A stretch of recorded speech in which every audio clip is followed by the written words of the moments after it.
옆에 있는 성도들과 사랑의 인사 나누겠습니다. 잘 오셨습니다. 성령 충만하시고 승리하십시오. 대부분의 사람들이 알고 있는 동화 있습니다.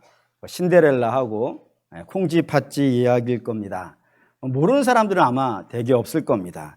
이 두 개의 이야기는 굉장히 오랫동안 사람들의 입에서 입으로 내려온 전래 동화라고 되어 있습니다.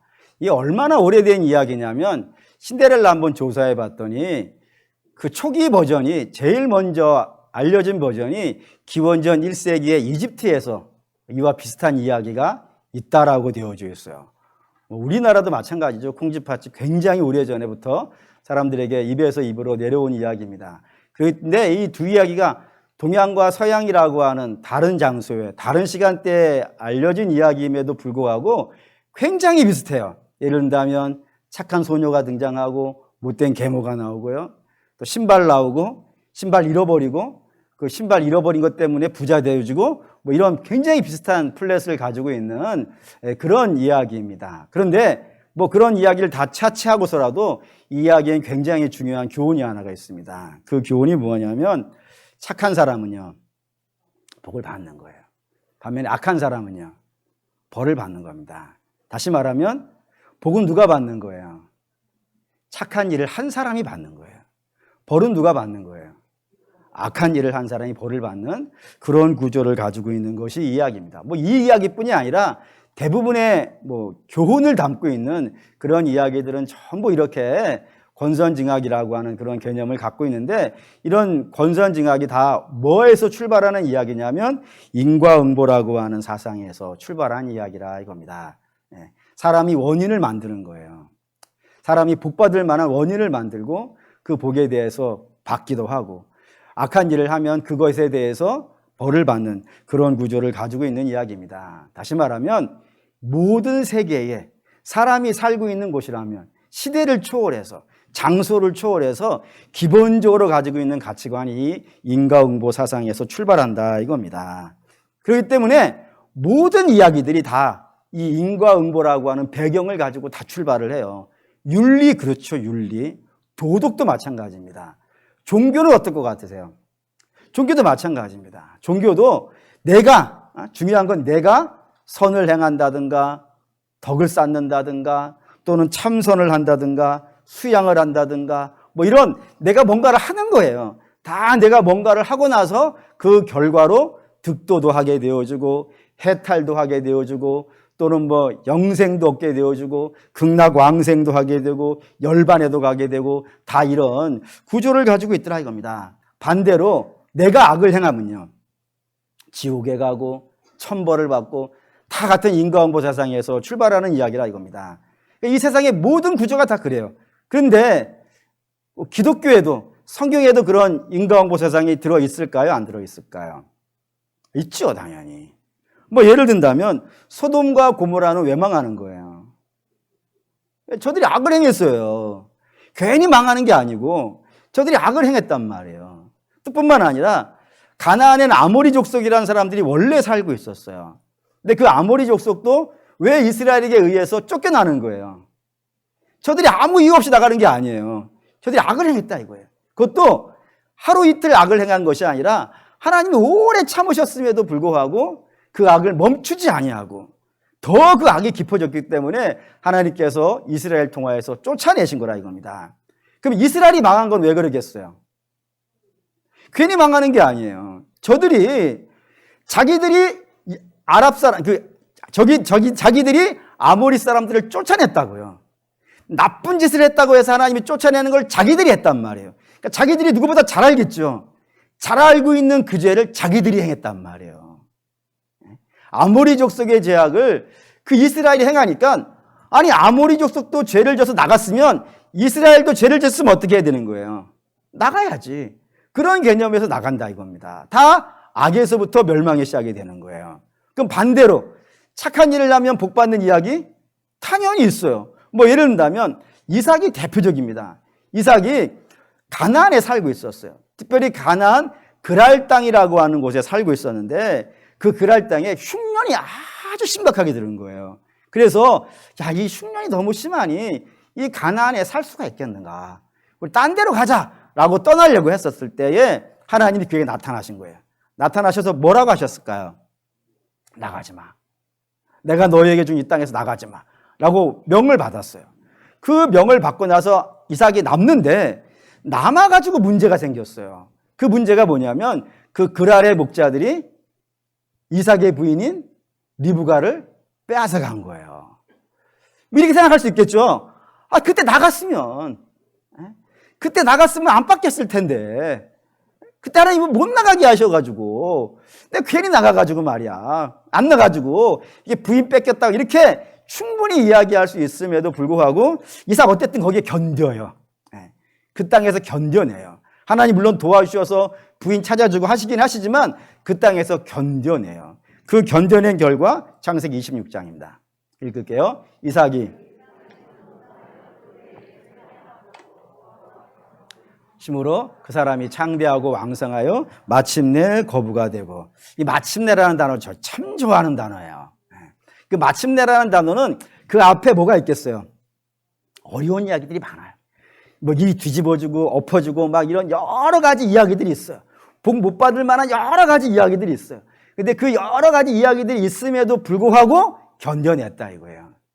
견뎌낸 결과 마침내 저러저러한 복을 받았다라고 되었단 말이에요. 그러니까 이 복은 물론 하나님 역사하신 것이지만 그 땅에서 하나님의 말씀대로 버텨낸 이삭이 있었기 때문에 받았다 이거예요. 뿐만 아니라 가장 분명하게 나오는 건 신명기 28장입니다. 신명기 28장은 전체 장이 굉장히 길어요. 근데 전체 장이 전부 다 두 가지 개념으로 되어 있어요. 하나는 복 받는 이야기, 또 하나는 벌 받는 이야기. 두 가지로 나오는데 누가 복을 받냐면 28장 1절입니다. 볼게요.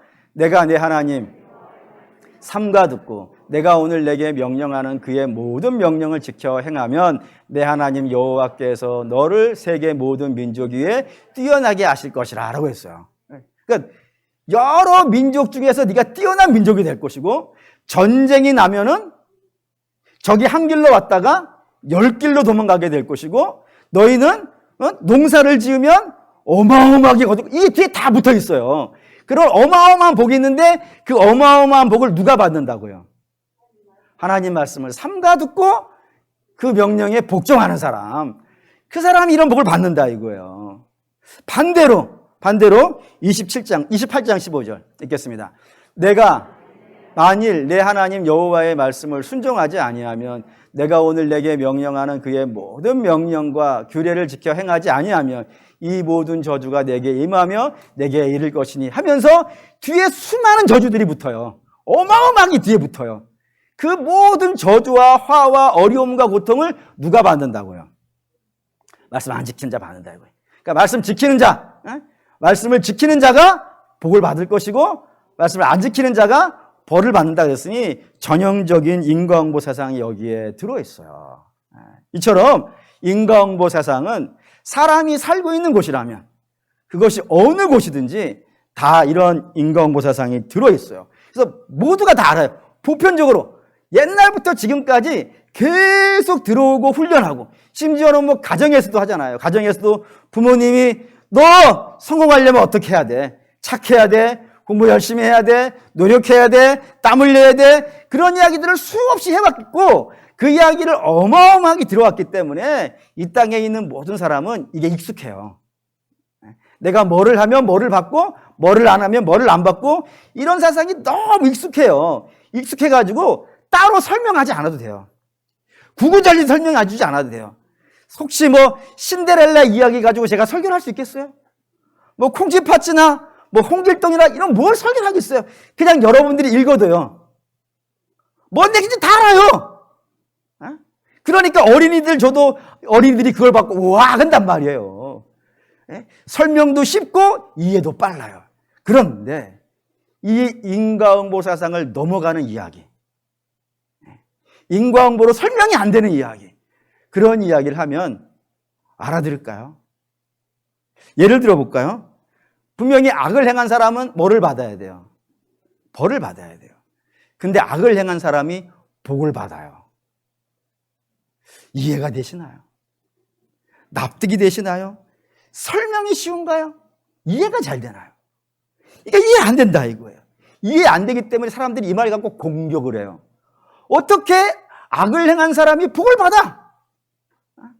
그걸 한두 사람이 이야기하는 게 아니라 이 땅에 있는 모든 사람이 그런 이야기를 해요. 그 말인즉슨 사람이 이걸 이해한다는 거예요, 못한다는 거예요? 못하는 거예요. 못하는 이야기를 지어낼 수 있겠어요? 사람이 상상하지 못하는 이야기를 만들어낼 수 있겠어요? 불가능해요. 인과응보를 넘어가는 이야기는 사람이 상상도 할 수 없고 고안해낼 수도 없고 만들어낼 수 없어요. 그 만들어낼 수 없는 상상을 넘어가는 이야기, 인과응보를 넘어가는 이야기가 저와 여러분이 가지고 있는 복음이에요. 왜 복음이 인과응보를 넘어가는 사상이라고 말을 할까요? 당연히 이런 질문 하나 하시면 여러분들이 답을 찾을 수 있어요. 복음은 누가 구원을 받는다고 돼 있어요? 착한 사람이요? 선을 행한 사람이요? 돌을 닦고 수양을 하고 덕을 쌓고 자비를 베풀고 훌륭한 사람이요? 그런 사람이 받는다고 되어 있지 않고 누가 받는다고 되어 있어요? 죄인이 받는다고. 벌 받아야 마땅한 죄인이 하나님의 구원을 받고 있다고요. 심지어는 그 죄인이 아무 공로가 없는데도 불구하고 구원을 받고 있을 뿐만 아니라 더 나아가서는 나를 구원해 준 자가 누군지도 몰라요. 누군지도 모르는데 구원을 받고 있어요. 자녀가 돼 있어요. 뭐 이 인과응보로 설명이 안 되는 뭐 놀라운 이야기 아니겠습니까?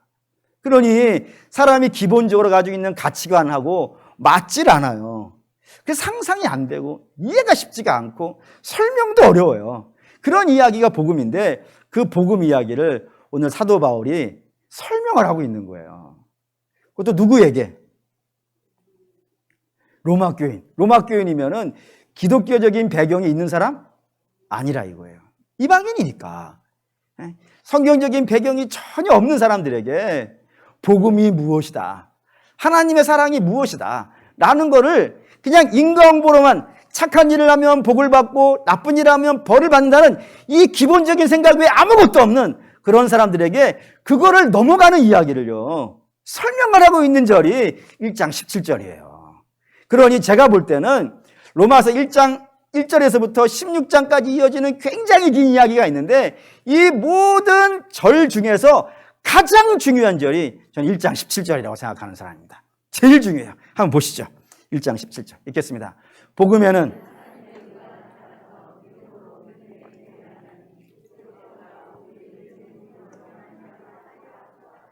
복음 이야기하고 있어요. 근데 복음 이야기가 굉장히 재밌어요. 뭐라고 되어 있냐면 복음에는 사람의 의가 나타나지 않는다는 거예요. 뭐가 나타난다고요? 하나님의 의가 나타난다는 거예요. 이게 무슨 말일까요? 사람의 의가 나타난다는 말이 무슨 말일까요? 저게 인과응보예요. 사람의 의가 나타나서 사람이 잘해서 사람이 열심히 해서 사람이 훌륭해서 그 사람의 의를 따라서 복을 받고 구원을 받고 보상을 받는 이야기가 복음은 아니라 이거예요. 복음은 어떤 이야기라고요? 하나님이 하신 이야기라 이거예요. 하나님의 의가 나타났다고요. 사람의 의가 나타난 것이 아니라 하나님의 의가 원인이 돼버린 거예요. 그래서 그 원인의 결과로 구원이 나왔는데 그 구원을 누가 누리고 있다고요? 우리가 누리고 있다고. 죄인이 누리고 있다고. 그게 복음의 이야기예요. 그러면 이런 질문 되겠죠. 그 왜 하나님이 원인을 만드실까요? 사람이 원인을 만들면 될 텐데. 사람이 원인을 만들면 오직 좋겠습니까? 이해도 쉽고 불교 얼마나 이해하기가 쉬워요. 그런데 왜 사람이 의를 만들어내지 못하고 하나님이 그 원인을 만들어내야 될까요? 성경이 이렇게 설명해요. 로마서 3장 10절에서 11절입니다. 읽을게요. 기록된 바 하나도 없으며 깨닫는 자도 없고 하나님을 찾는 자도 없고. 이게 사도 바울이 복음을 설명하기 위해서 가져온 이야기인데 자기가 만든 이야기 아니에요. 그 순간 로마서를 막 기록하고 있을 때 이 복음이라는 걸 설명하기 위해서 즉석에서 만들어낸 이야기가 아니라 저거 시편에 기록된 말이에요. 그래서 기록된 바라고 하는 거예요. 시편에 의인은 없나니 하나도 없고 깨닫는 자도 없고 하나님을 찾는 자도 없다고요. 그게 자연인의 모습이에요. 그러니까 이 땅에 그냥 부모와 아비와 어미 사이에 자연적으로 태어난 사람, 그걸 모두 자연인이라 그래요. 그 자연인은 하나님 찾는 자가 없다 이거예요. 하나님을 찾는 자가 없으니까 믿음이 있겠어요? 아니, 믿으려면 최소한 뭐가 있는 걸 알아야겠어요. 하나님 있는 걸 알아야 되지 않겠어요? 근데 하나님을 찾지 않는다는 건 하나님 있다는 사실을 안다는 거예요, 모른다는 거예요? 모르죠. 하나님을 모르니까 하나님 찾지도 않아요. 찾지도 않는 일을 믿을 수 있겠어요, 없겠어요? 믿을 수 없어요. 믿을 수 없기 때문에 구원에 이를 수 있겠어요, 없겠어요? 없어요. 그래서 자연인은 누구도 하나님에 의해 이룰 수 없어요. 하나님의 영광에 이룰 수 없어요. 그게 사람의 운명이에요. 그래서 죄의 삭은 사망이 되는 거예요. 누구도 예외 없이 한 명도 하나님을 모르고 하나님을 찾지 않고 하나님 찾지 않으니까 믿음이 없고 믿음이 없으니까 구원에 이르지 못해요. 근데 여기 이제 문제가 하나가 있어요. 그게 뭐냐면 여러분, 우리는 구원을 어떻게 받게 돼 있어요? 구원 어떻게 받죠? 사도행전 16장 30절 31절 읽겠습니다. 그들을 데리고 나가 이르되 선생들이여 내가 어떻게 하여야 구원을 받으리까 하거늘 이르되 주 예수를 믿으라 그리하면 너와 내 집이 구원을 받으리라 하고, 여기 놀라운 이야기가 있는 겁니다. 빌립보 감옥에서 있었던 이야기인데 그 빌립보 감옥의 간수가 사도 바울에게 물어본 거예요. 구원 어떻게 받습니까? 라고 물었어요. 그때 뭐라 했다고요? 주 예수를 믿으라 했단 말이에요. 아, 그럼 이상해지잖아요. 대략 난감해졌어요. 사람은 누구도 하나님 있다는 사실을 몰라요. 찾지 않아요. 찾지 않으니까 믿을 수 없어요. 아무도 믿을 수 없어요. 근데 구원은 누구만 받는다고요? 믿는 자만 받는다고요. 그러니까 연결이 돼요, 안 돼요? 안 되는 거예요. 난감한 거예요. 아니, 하나님을 아무도 못 믿는데 하나님을 믿는 자만 구원받는다 그러니 이거 어떻게 되겠는가? 라는 문제가 생긴다 이겁니다. 그래서 그 문제, 이 연결되어지지 않는 고리가 있잖아요. 사람은 믿을 수 없어? 근데 믿어야 구원을 받아. 이 연결되어지지 않는 고리를 연결하기 위해서 등장한 문장이 믿음으로 믿음에 이른다는 거예요. 네. 믿음에서 믿음에 이른다. 뭔 뜻인지 아실까요? 사도 바울이 써놓고 다른 성도들이 못 알아들 것 같아가지고 그 뒤에 예로 붙여놓은 거예요. 그 예가 뭐라고요? 오직 의인은 믿음으로 살리라. 그런데 저는 이 말씀을 읽고 예전에 되게 절망했어요. 되게 절망한 이유는 뭐냐면 믿음으로 믿음에 이른다는 걸 설명하기 위해서 더 쉬운 말을 쓰는 거 아니겠어요? 앞에 게 너무 어려우니까 그걸 설명하기 위해서 오직 의인은 믿음으로 살리라고 붙여놨는데 오직 의인은 믿음으로 살리라는 저 말도 이해가 안 되는 거야. 난감했어요. 아, 이거 어떻게 하는가.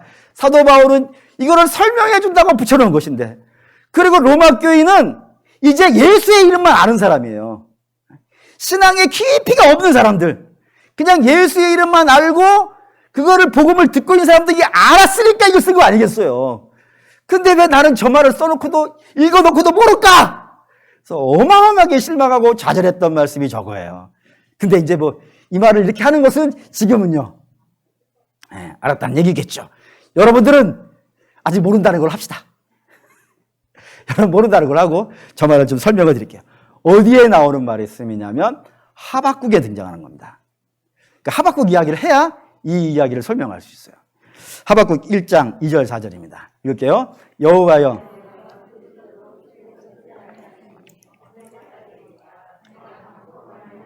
외쳐도 주께서 구원하지 아니하시나이다. 어찌하여 내게 죄악을 보게 하시며 패역을 눈으로 보게 하시나이까. 겁탈과 강포가 내 앞에 있고 변론과 분쟁이 일어났나이다. 이러므로 율법이 해이하고 정의가 전혀 시행되지 못하오니 이는 악인이 의인을 에워쌌으므로 정의가 굳게 행하여 지매니이다. 이 말이 뭐냐면은 하박국이 시장에 나가봤어요. 시중에 거리에 나가봤어요. 거리에 나가서 봤더니 너무 참혹한 이야기들이 펼쳐지는 겁니다. 어떤 이야기냐면 강한 자가 약한 자를 괴롭히는 거예요. 힘 있는 자가 힘 없는 자를 강탈하는 거예요. 많이 가진 자가 이미 많은데도 불구하고 없는 자의 그나마 있는 것까지 빼앗아 가지고 자기가 먹고 있는 거예요. 너무 악한 일이 이 방에서 일어나는 것이 아니라 어디에서요? 하나님을 믿는다고 하는 그 예루살렘 한복판에서 일어나고 있는 거예요.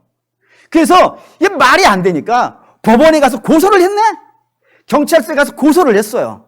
그러면 당연히 법을 집행하는 사람들이 바로 잡아줘야 되잖아요. 와서 빼앗은 사람 거를 감옥에 집어넣고 빼앗긴 거를 돌려주고 이런 일이 당연히 벌어져야 마땅한데 안 돌려주네. 돌려주기는커녕 빼앗긴 사람을 더 책망하고 그리고 빼앗은 사람을 더 많이 주고 있네. 말도 안 되는 일이 벌어지고 있는 거예요. 이게 왜 이런 일이 벌어지나? 봤더니 뇌물을 받아먹었네, 이것들이. 뇌물을 받아먹고 하나님 율법을 구부러뜨렸단 말이에요. 그리고 그 없는 사람 빼앗겨가지고 눈물 흘린 사람이 막 고통받고 있는데 자기들끼리는 모여가지고 술 한잔 기울이면서 노래를 부르고 있는 거예요. 이런 일을 본 거예요. 열 받아요, 안 받아요? 열 받죠? 열 받아가지고 하나님께 따지는 거예요. 하나님, 이 땅이 하나님 있는 땅 맞습니까? 하나님의 법이 실행되고 있습니까? 어떻게 악한 자들이 이렇게 판을 치고 있는데 하나님 아무것도 안 하고 계십니까? 라고 막 따진 거예요. 따지자 하나님께 답을 하셨어요. 하박국 1장 6절에서 11절입니다. 읽을게요. 보라.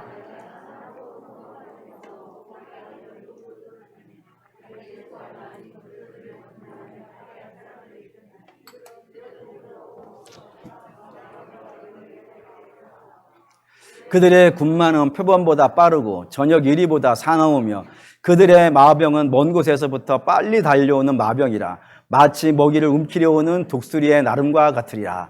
그들은 다 강포를 행하려 오는데 앞을 향하여 나아가며 사람을 사로잡아 오기를 모래같이 많이 할 것이요 왕들을 멸시하며 방백을 조소하며 모든 견고한 성들을 비웃고 흉벽을 쌓아 그것을 점령할 것이라.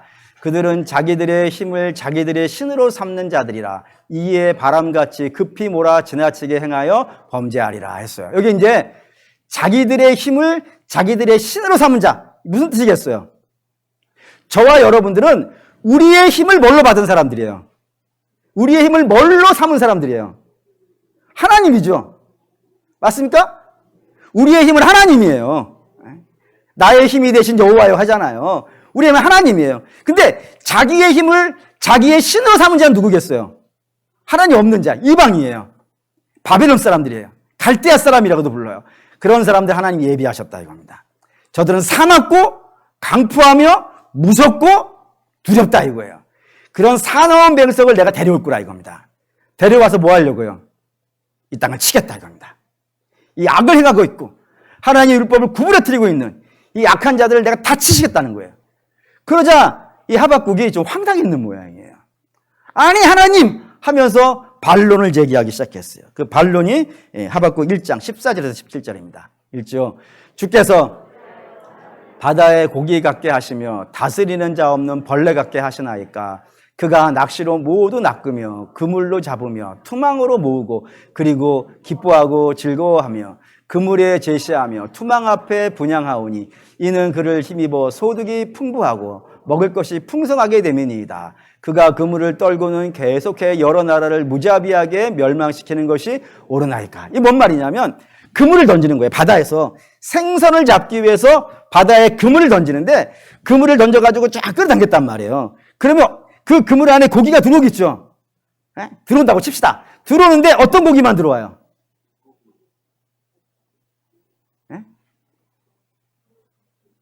뭐 다 들어오지 않아요? 그물 던졌는데 광어만 다 모여 있어. 그런 일 없잖아요. 그물 던졌는데 뭐 농어만 들어와 있어. 그런 일 없잖아요. 던지면 그 안에 있는 것들은요 싹 다 들어온다 이거예요. 저 이방 민족이 그런 민족이라고요. 그물을 던져가지고 싹 잡아가는 애들이라고. 근데 그런 애들이 그물을 예루살렘에 던져버리면은 악한 자만 잡는 게 아니지 않냐고.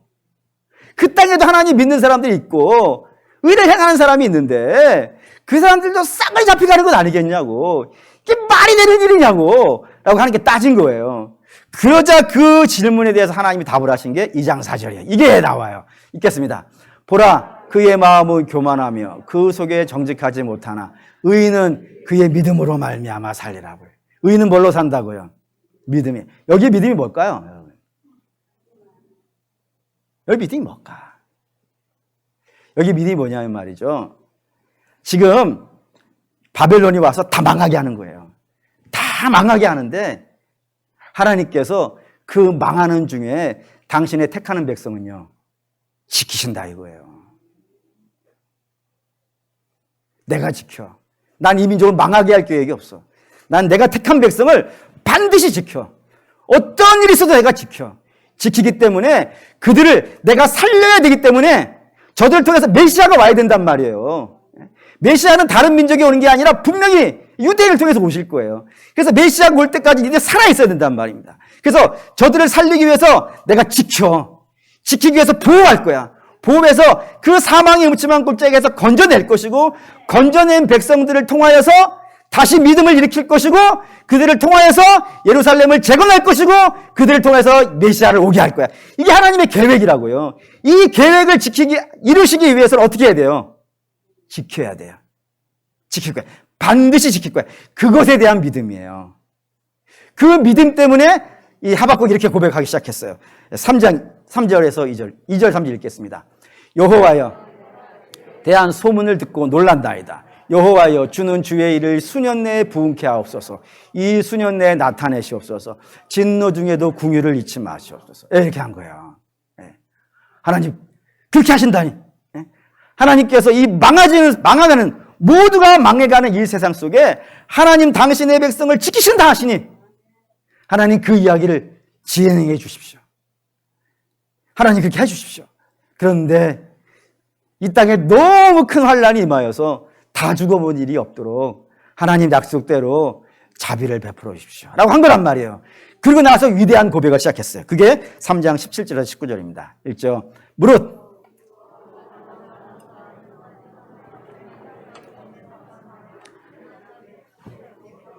우리의 양이 없으며 외양간에 소가 없을지라도 나는 여호와로 말미암아 즐거워하며 나의 구원의 하나님으로 말미암아 기뻐하리로다. 주 여호와는 나의 힘이시라. 나의 발을 사슴과 같게 하사 나를 나의 높은 곳으로 다니게 하시리로다. 아멘. 여기까지 하박국의 노래예요. 여기에 이제 세 가지 이야기 등장했어요. 첫 번째는 무화과와 포도나무와 감람나무, 올리브나무인데 이 세 나무는 이스라엘이 풍성하다라는 뜻이에요. 그러니까 이 나무에 열매가 그쳤다는 것은 풍성함이 끝났다 이거예요. 그리고 밭에 소출이 없다는 것은 밭은 밀밭이에요. 밀은 이스라엘의 주식이에요. 주식이 멈췄다 이거예요. 먹을 것이 없어졌다 이거예요. 그러니 살기가 막막해졌어요. 다음에 소와 양은요, 재산이에요. 그 재산이 다 잃어버렸어요. 한마디로 말하면 이 세 가지가 싹 없어졌다는 건 무슨 뜻이겠어요? 망했다 이거예요. 쫄딱 망했다 이겁니다. 그런데 그럼에도 불구하고 염려하지 않는다 이거예요. 왜요? 나의 구원은 소유에 있지 않아요. 나의 구원은 어디에 있어요? 하나님이에요. 하나님이 지키신다고 하셨단 말이에요. 하나님이 지키신다고 했으니까, 아니 이게 없으면 죽죠. 당연히 먹을 게 없으면 어떻게 살겠어요. 근데 이게 내 힘이 아니에요. 이게 내 힘이 아니라 하나님이 나를 지키신다고 하셨으니까 나머지는 주실 수밖에 없잖아요. 아니 저와 여러분 중에 안 먹고 살 수 있는 사람 있어요? 혹시 안 먹고 사실 분이 있으시면 저를 다 달라고 했어요. 저는 먹어야 사니까. 안 먹고 살 사람 없는데 하나님이 지키신다고 했으니까 이거 없어도 된다 이거예요. 왜냐하면 하나님이 그때 필요한 것들은요 주신다 이거예요. 지키셔야 되니까. 그걸 내가 믿는다 이거예요. 하나님이 나를 지키신다는 걸 믿는다 이거예요. 그거를 사도 바울이 가져와서 설명하는 거랍니다. 믿음에서 믿음에 이른다는 건, 믿음으로 믿음에 이른다는 것은 이스라엘이 망해가는 중에 하나님께서 당신의 백성들은 지키신다고 했고 그 지키시기 위해서 당신의 모든 걸 다 공급했단 말이에요. 그게 믿음이라고요. 그걸 믿는 것처럼 우리가 이 시대에 아무도 안 믿어요. 하나님을. 아무도 안 믿는데 우리가 어떻게 믿음이 생긴 거예요? 하나님이 우리를 자녀 삼으셨단 말이에요. 자녀 삼으셨으니까 망해야 돼요? 안 망해야 돼요? 안 망해야지. 근데 안 망하려면 뭐가 필요한 거예요? 믿음이 필요한 거예요. 그럼 그 믿음이 어디서 온 거예요? 하나님이 주신다 이거예요. 그래서 내가 너희를 안 망하게 해야 돼. 내가 너희를 구원해 내야 된단 말이에요. 그러면 구원해 내려면 믿음이 필요하다며. 그 믿음을 주신 거 아니겠어요? 다시 하박국 이야기 할게요. 나라 망했어요. 포도나무, 무화과 나무, 감람나무 열매 아무것도 없어요. 밭에 소출도 없어요. 그리고 양과 소도 없어요. 이런 거 없으면 죽어요. 근데 하나님이 지키신다고 했으니까 주실 거예요, 안 주실 거예요? 주실 거란 말이에요. 그러니까 우리를 하나님이 자녀 삼으셨고 우리를 구원하셔야 된다면 우리에게 있어야 되는 게 뭐예요? 믿음이에요. 그럼 그 믿음이 어디서 오는 거예요? 하나님 주신다 이거예요. 그래서 그 믿음이 거기서 왔다라 그런 겁니다. 사도 바울 에베소 2장 8절 9절에 이렇게 얘기해요. 읽겠습니다. 너희는 믿음으로 말미암아 구원을 받았으니 이것은 너희에게서 난 것이 아니요 하나님의 선물이라. 행위에서 난 것이 아니니 이는 누구든지 자랑하지 못하게 하려 함이라. 믿음의 구원을 만든댔어요. 근데 그 믿음이 어디서 오는 거예요? 하나님에게서 왔다 이거예요. 나에게서부터 온 것이 아니라 내가 만들어낸 것이 아니고 내가 찾아낸 것이 아니고 하나님께서 우리에게 선물로 주셨다 이거 선물로. 그래서 은혜라 그런다 이겁니다. 이렇게 성경은 철저히 구원이 우리가 시작한 것이 아니고 인과응보에서 나온 것이 아니고 하나님께서 만드셨다라고 했단 말이에요. 하나님이 원인이라고. 하나님이 원인이 되어져서 그 결과로 우리가 복을 누리고 있다고. 그 성경은 이렇게 얘기해요. 하나님의 사랑은 신묘망측하다고. 신기하고 묘하다고. 그래서 하나님의 별명이 하나가 있어요. 그 별명이 뭐냐면 기묘자예요. 기묘자. 기묘자가 뭐죠? 기차고 묘한 거예요. 그래서 영어로 뭐라 썼냐면 원더풀이라고 썼어. 원더풀. 놀랍다 이거예요. 사람이 생각해내는 이야기라면은 뭐가 놀랍겠어요? 내가 선을 행하고 그 선의 결과로 내가 뭔가를 봤는데 뭐가 놀랍겠어? 당연한 것이지. 그런데 왜 놀라운 거예요? 나 아무것도 안 했다 이거예요. 아무것도 안 한 건 고사하고 나는 벌받아 마땅한 죄인이라고요. 하나님 찾지도 않고 하나님 사랑이 뭔지도 모른다고요. 그런데도 불구하고 하나님께서 우리를 택하셔서 당신의 아들을 죽이시사 그 피로 우리의 죄를 씻고 우리에게 믿음을 주셨다고요. 그래서 자녀 삼아 주셨으니 이 어찌 원더풀하고 놀랍고 신비하고 대단하지 않냐 이거예요. 그래서 사랑하는 여러분, 그래서 결론이 나와요. 결론이 이렇습니다. 저와 여러분은 예수를 믿습니까? 그러면 그 믿음 어디서 왔습니까? 하나님께로부터 왔습니다. 그럼 왜 하나님께서 우리에게 믿음을 주셨습니까? 당신의 자녀 삼으려고 주셨어요. 당신의 자녀 삼기 위해서 뭐를 하셨어요? 아들을 죽이셨어요. 그리고 그 피로 우리의 죄를 씻고 아들의 자리에 우리를 닦아서 앉혀놔 버리셨다고요. 이게 뭐라고요? 복음이에요. 이것으로 우리가 구원을 받은 거예요. 그래서 이미 받은 거예요. 그러면 이미 복도 받았죠. 더 놀라운 복이 있어요? 아니 예수를 믿는 것보다 더 놀라운 복이 있어요? 한번 가져와 보세요. 아니 무엇이 내가 하나님의 자녀가 되었다는 것보다 더 놀라운 복이 있어요? 기껏 소원 몇 가지? 그 소원 몇 가지 그 시원찮은 것들이에요. 왜냐하면 우리 아버지는 어떤 분이시니까? 이 온 우주의 창조주라니까요. 그분이 내 아버지가 됐다니까요. 이게 더 큰 복이에요? 아니면 몇 가지? 그게 복이에요. 근데 여러분 말할 수 없이 안타까운 것은 내가 하나님의 자녀가 되었다는 것이 얼마나 큰 복인지에 대해서 관심 있는 사람들이 많지가 않아요. 심지어는 교회를 다니면서도 불구하고. 아니 교회를 왔으면 하나님의 사랑에 끌려온 거 아니겠습니까? 그러면 그 하나님의 사랑이 얼마나 큰지가 궁금해야지요. 그게 궁금해야 되는데 근데 그게 이미 안 온 게 아니에요. 내가 예수를 믿고 있다면서요. 그러면 그 사랑 받은 거잖아요. 근데 그 사랑을 받았는데 그 사랑이 얼마나 큰지에 별 마음이 없어요. 그리고 내게 몇 가지 소원이 안 이루어졌다 해가지고 하나님 원망하는 일들이 얼마나 많아요. 마치 이런 느낌 안 드십니까? 부모가 자식을 너무 사랑해요. 너무 사랑해요. 근데 자식이 부모의 사랑이 뭔지를 몰라. 그리고 나한테 휴대폰 하나 안 사줬다고 엄마 나 뭐 사랑했냐 그런단 말이에요. 이런 모습 아닌가요? 옷 한 벌 안 사줬다고 짜증내고 있는 인생들 아닌가요? 그걸 보면서 부모님들이 저희 못난 놈, 그 옷 사주는 것보다 내 사랑이 좋고! 라고 아무리 얘기해줘도 자녀가 못 알아들으면 부모가 무너지는 거 아니에요?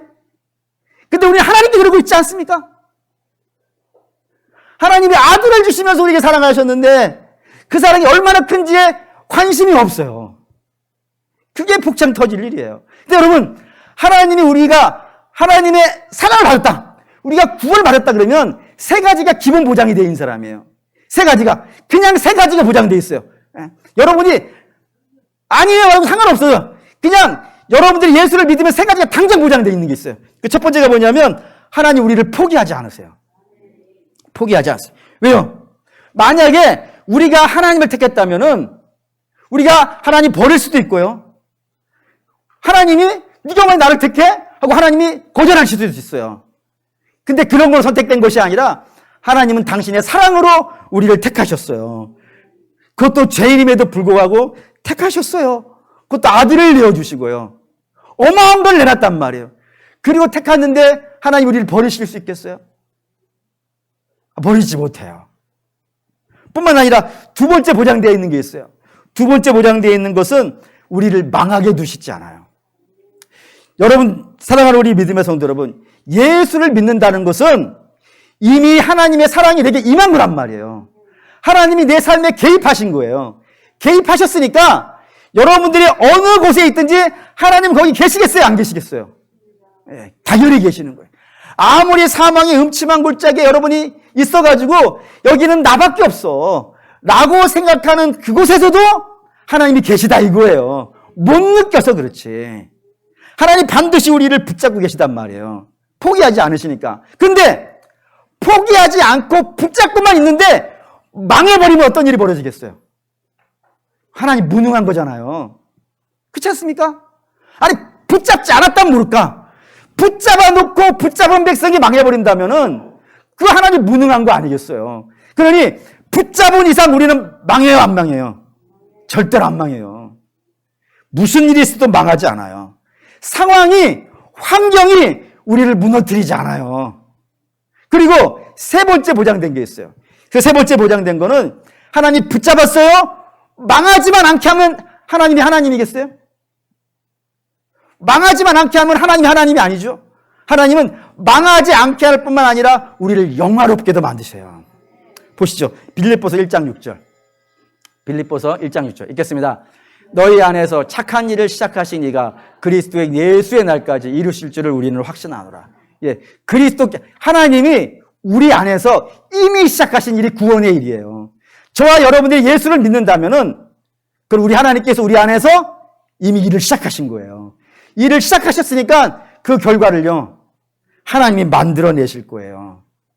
복되게 하실 거예요. 다시 말하면, 우리를 이런 못난 모습으로 두시지 않아요. 반드시 영화롭게 만드실 거예요. 마치는 겁니다. 신랑이 있고 신부가 결혼을 할 거예요. 근데 이 신부는, 신랑이 어마어마한 부자예요. 여러분들이 생각하는 모든 부를 다 합친 것보다 부자예요. 그런 부자예요. 반면에 신부는 너무 가난한 자예요. 둘이 결혼을 하는 거예요.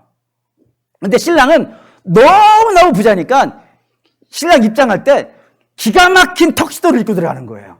명품. 명품 턱시도. 저까지 끌리는 턱시도 있잖아요. 그거를 입고 들어가는 거예요. 근데 신부는 너무 가난하니까 거적대기 입고 들어오는 거예요. 그러면 그 결혼식에 하객으로 온 사람들이 누구를 욕하겠어요? 그렇죠?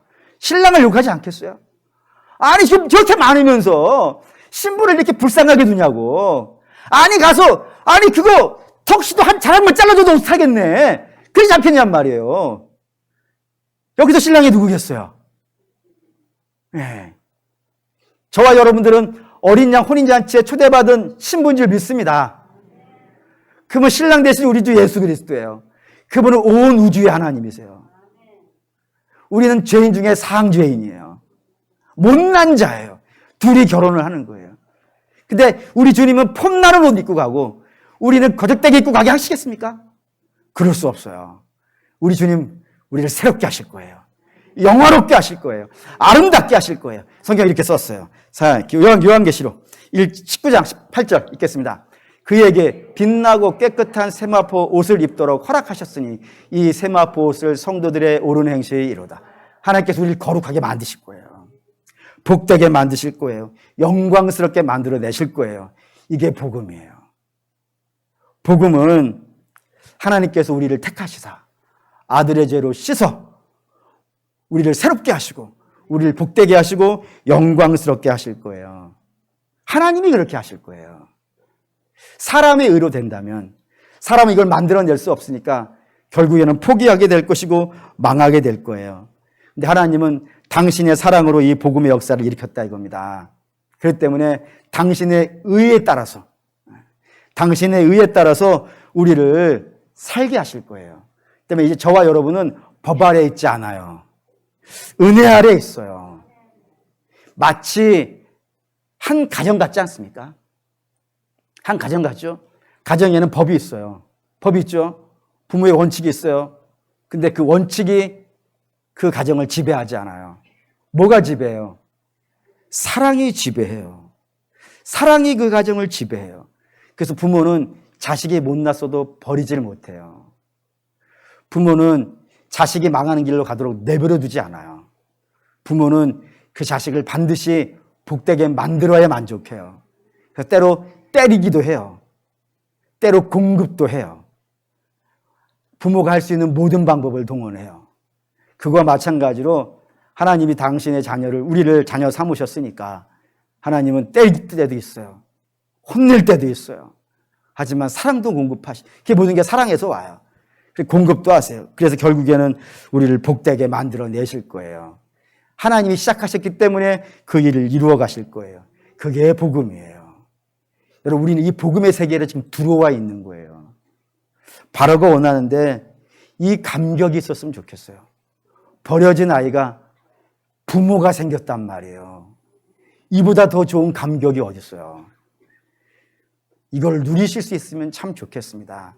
바라고 원하는데 소원 몇 가지 때문에 너무 집착하지 마시고, 그거는 우리 주님이 알아서 주실 거예요. 반드시 주실 거예요. 걱정하지 마시고 제껴놓으시고, 저와 여러분들은 바라고 원하는데 이 못난 자를 자녀 삼으시기 위하여 당신이 모든 일을 시작하시는 이 신비로운 사랑이 얼마나 크고 놀라운지를 좀 알고 싶어하고 궁금해 하셔가지고 이 사랑을 마음껏 누리면서 신앙생활 하시는 저와 여러분 되시기를 주의 이름으로 축원합니다. 아멘. 결단하겠습니다. 바다 같은 주의 사랑 찬양하시죠.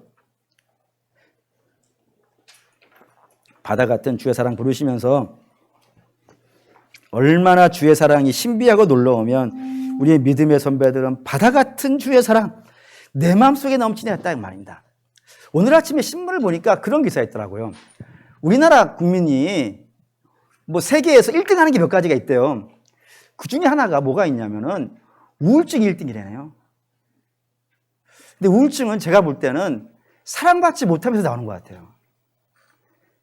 근데 아니 사랑받지 못해서 우울증이 걸린다면 억울하지도 않는데 하나님이 나를 어마어마하게 사랑하는데 그걸 몰라가지고 우울증에 빠진다면 이건 정말 고통스러운 일 아니겠어요?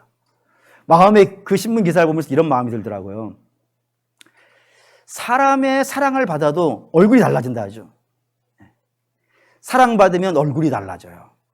그래서 뭐 결혼하는 남자 여자 보면은 요즘 사랑받았나 봐 얼굴이 달라졌어 이렇게 얘기하는데, 사람의 사랑을 받아도 얼굴이 달라진다면 하나님의 사랑을, 아니 안아 있는 것도 아니고 날마다 기름 부어진 사랑을 알기만 해도 우리가 얼마나 충만해질까. 근데 이거는 모르고 맨날 헛된 데만 돌아다니고 있는 우리의 연약한 모습이 갑자기 느껴졌어요.